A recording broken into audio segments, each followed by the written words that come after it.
அர்ச்சனை பண்றோம். என்னுடைய நட்சத்திரம் இதுக்கு நீங்க அர்ச்சனை பண்ணுங்கன்னு சாமி கிட்ட அந்த நட்சத்திரத்தை தான் சொல்றோமே ஒழிய கரணம், நம்மளுடைய ராசி, இந்த ராசி நட்சத்திரங்கள் அப்படியே ஆட்டோமேட்டிக்கா வந்துடும். புரியுதுங்களா? இந்த லக்னத்துக்கு எனக்கு ஒரு அபிஷேகம் கொடுங்க, எனக்கு ஒரு பிரேயர் கொடுங்க நம்ம சொல்றதுல. அப்போ ஒருவர் நட்சத்திரத்தையும் பலப்படுத்தினா அதனுடைய கோயிலுக்கு நம்ம போயிட்டு வரும்போது அந்த கோயில் இருக்கக்கூடிய ஒரு நல்ல வைப்ரேஷனும் நம்ம உடம்புல இருக்கக்கூடிய மூலாதாரங்களும் இன்னும் கனெக்ட் ஆகும். இப்ப பஞ்சபூத சக்திகள்னு சொல்றோம். அப்ப நம்ம பஞ்சபூத சக்திகள் நம்ம உடம்புலயே இருக்கு இல்லையா? நீர், நிலம், ஆகாயம், காற்று நம்ம உடம்புல இருக்க அத்தனையும் நம்ம நட்சத்திரத்துக்கு உண்டான கோயில்களுக்கு போகும்போது கனெக்ட் ஆயிடும். இப்ப நம்ம ஒரு சொந்தக்காரங்களை பாக்குறோம், திடீர்னு எங்கேயோ ரொம்ப ஒரு வெளி மாநிலத்துக்கு போறோம், அங்க ஒரு சொந்தக்காரங்களை பார்த்தா நீங்க எவ்வளவு உங்களுக்கு ஒரு வேல்யூ இருக்கும். உடனே அங்க இருக்கிறவங்க நம்மளுக்கு ஈஸியா தெரிவாங்க, ஈஸியா நம்ம அந்த இடத்தையெல்லாம் சுத்தி பார்க்கலாம். அதே மாதிரிதான் நம்மளுடைய இந்த விஷயங்கள் அனைத்தும். ஓகேவா? சரி, நம்ம இன்னைக்கு 27 நட்சத்திரங்களுக்கு உண்டான ஒரு அபூர்வ கோயில்களை நம்ம பார்க்க போறோம். இந்த கோயில்களுக்கு வருஷத்துக்கு ஒரு முறை நீங்க கண்டிப்பா போயிட்டு வரணும். அந்த ஒரு முறையாவது போயிட்டு வரும்போதுதான் 12 மாசத்துக்கும் அந்த பலாபலன்கள் உங்களுக்கு கண்டிப்பா கிடைச்சிடும். ஓகேங்களா? பார்த்துடலாமா? நிறைய பேர் பாருங்க, லைக் பண்ணுங்க, ஷேர் பண்ணுங்க.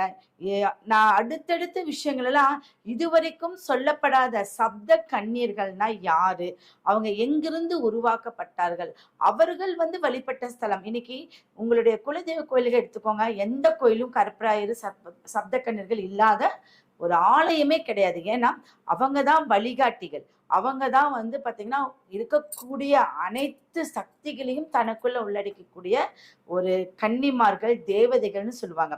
அவர்கள் நினைத்தாதான் ஒரு வீட்டுல நல்ல காரியம் நடக்கும், சந்தோஷம் இருக்கும், திருமண யோகம் கிடைக்கும், நம்மளுக்கு குழந்தை பாகம், பூர்வ புண்ணியஸ்தானம் அனைத்தும் கொடுக்கக்கூடிய ஒரு அமைப்பு சப்த கன்னியர்கள். இந்த சப்த கன்னியர்கள் குலம் தலைக்க வருபவர்கள், நம்மளுடைய குலம் தலைக்க வருபவர்கள். அதனாலதான் எல்லா ஆலயத்திலையும் முடிஞ்ச வரைக்கும் பாத்தீங்கன்னா சப்த கன்னியர்கள் இல்லாத ஆலயம் கிடையவே கிடையாது. அப்ப அவர்களை பத்தி நம்ம தெரிஞ்சுக்கணும், நிறைய விஷயங்கள் நம்ம தெரிஞ்சுக்கணும். தெரியும் போதுதான் இப்ப ஒரு குழந்தை படிக்கலாம் அப்படின்னா நம்ம எந்த கண்ணீரை வழிபடணும், புரியுதுங்களா? இப்ப நம்ம டோட்டலா சப்த கண்ணீர்னு சொல்றோம். அப்ப எந்த கண்ணீரை வழிபடணும், அவங்க எங்கிருந்து உருவானாங்க, அப்ப அந்த பார்ட் நம்மளுக்கு ஏதாவது ஒரு பிரச்சனைகள் இருந்தால் இந்த தேவதையை வழிபட்டா ரொம்ப நல்லது நடக்கும் அப்படிங்கிறது உங்களுக்கு கதை வடிவத்திலும் சொல்லுவேன். ஓகேங்களா? கண்டிப்பா இதை நீங்க உன்னிப்பா கவனிக்க வேண்டிய ஒரு விஷயம். ஓகே, சரி. ஃபர்ஸ்ட் பாக்குறாங்களா சார்? ஏதோ பாத்துட்டு எல்லாருமே வீடியோ நடுவுல ஒரு டபுள் டேப் பண்ணி லைக் பண்ணிக்கோங்க. உங்களுடைய நண்பர்கள் மற்றும் உறவினர்களுக்கு இந்த வீடியோ ஷேர் பண்ணுங்க. அஸ்வினி, பரணி, கார்த்திகை வரைக்கும் முடிச்சிருக்கு. இப்போ ரோகிணி நட்சத்திரம்.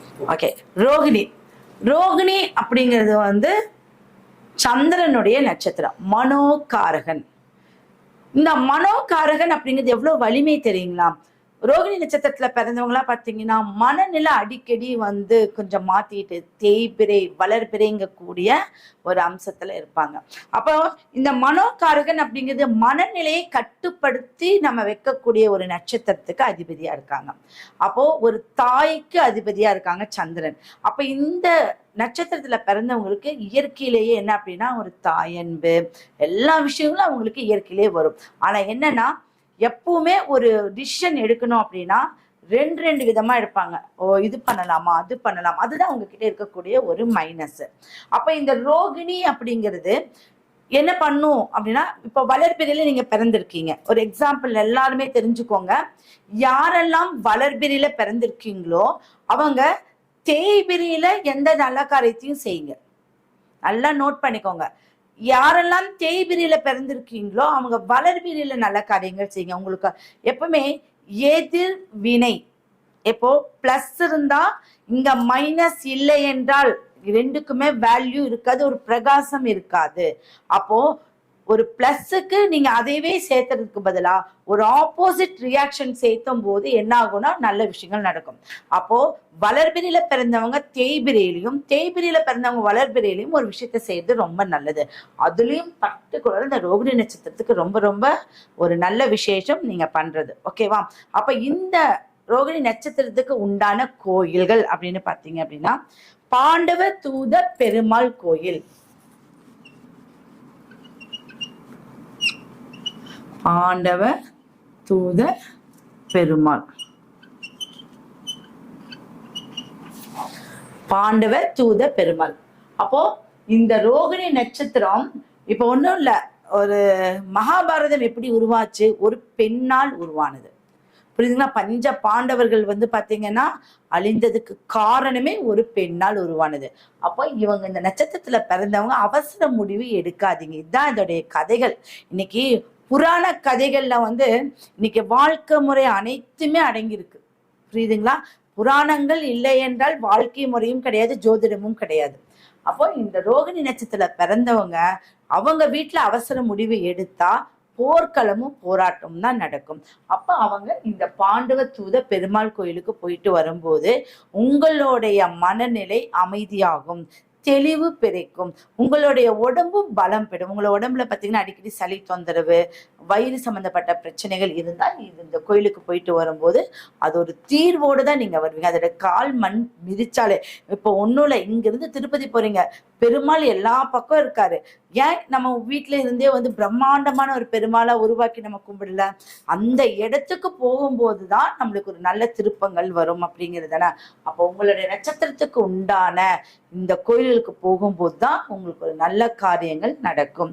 சரி, இந்த பாத்தீங்கன்னா காஞ்சிபுரம் இருக்கு இல்லைங்களா? காஞ்சிபுரத்துல இருக்கக்கூடிய ஏகாம்பேஸ்வரர் கோயில், அதுக்கு ஆப்போசிட்லயே இந்த கோயில் இருக்கு. நோட் பண்ணிக்கிட்டீங்களா? அடுத்தது மிருகசீரிஷம்.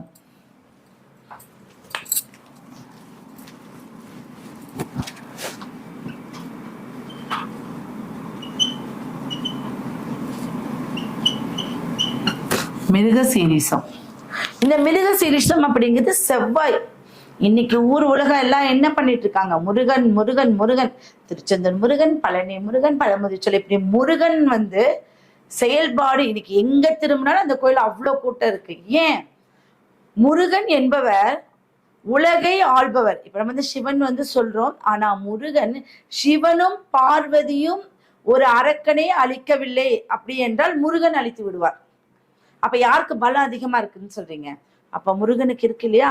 அப்ப இந்த முருகன் வழிபட்டால் நம்மளுடைய உடம்புல இருக்கக்கூடிய எப்பவுமே சில பஞ்சபூத சக்திகள் அப்படிங்கிறது ரொம்ப ரொம்ப நம்மளுக்கு பலம் பெறும்.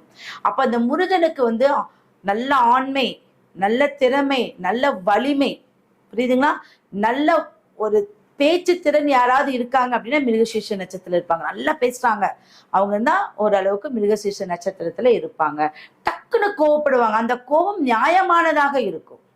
இப்ப ரோஹிணி நட்சத்திரம் சொன்னோம் கோவப்படாதீங்கன்னு, இவங்களுக்கு சொல்றோம் அந்த கோபம் கொஞ்சம் நியாயமானதாக இருக்கும். ஆனா அந்த கோபத்தை சரியான முறையில அவங்க வெளிப்படுத்தினாங்கன்னா அவங்க காரியங்கள் சக்சஸ் ஆகும். அப்ப மிருகசீர்ஷ நட்சத்திரத்துல பிறந்தவங்களுக்கு அடிக்கடி கெண்ட பிடிக்கும், உங்க கைகால்கள் கெண்ட பிடிக்கும், விருத்து போகுதுன்னு சொல்லுவாங்க இல்லையா? ரத்தங்கள் கெட்டு போகக்கூடிய தன்மையை உண்டு பண்ணும். எப்பவுமே அந்த நட்சத்திரத்துக்கு உண்டான எந்த பாகம், அது எந்த ஒரு உறுப்பு, அது கண்டிப்பா ஒரு அளவுக்கு கெடக்கூடிய அமைப்பு இருக்கு. அதுக்காக தான் நம்ம அந்த ஆக்டிவேட் பண்றது அப்படின்னு சொல்றோம். புரியுதுங்களா? அதுதான் தினம்தோறும் கோச்சாரம். இந்த கோச்சார நிலையில 10 வயசுல இருக்கிற குழந்தை 20 வயசுல எப்படி இருக்கு, 20 வயசுல இருக்கிற குழந்தை 25 வயசுல எப்படி இருக்கு நம்ம பார்த்து தெரிஞ்சுக்கிறது. ஓகே, அப்ப இந்த மிருகசீர்ஷ நட்சத்திரத்துக்கு தி நாராயண பெருமாள் கோயில். இப்போ நாராயண பெருமாள் கோயில் அப்படிங்கிறது எல்லா ஊர்லயும் இருக்கு. இது திருவாரூர் அப்படிங்கிற ஒரு ஊர்ல இருந்து முகுந்தனூர் என்ற ஊர்ல இந்த கோயில் இருக்கு. சரிங்களா? நாராயண பெருமாள். இது எப்படின்னா தி வந்துடும், தி நாராயண பெருமாள்.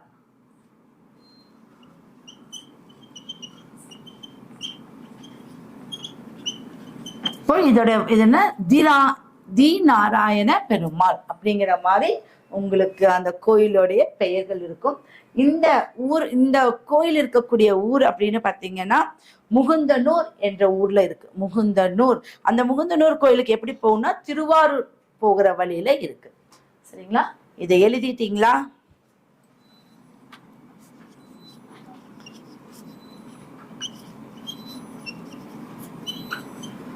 அடுத்தபடியாக திருவாதிரை.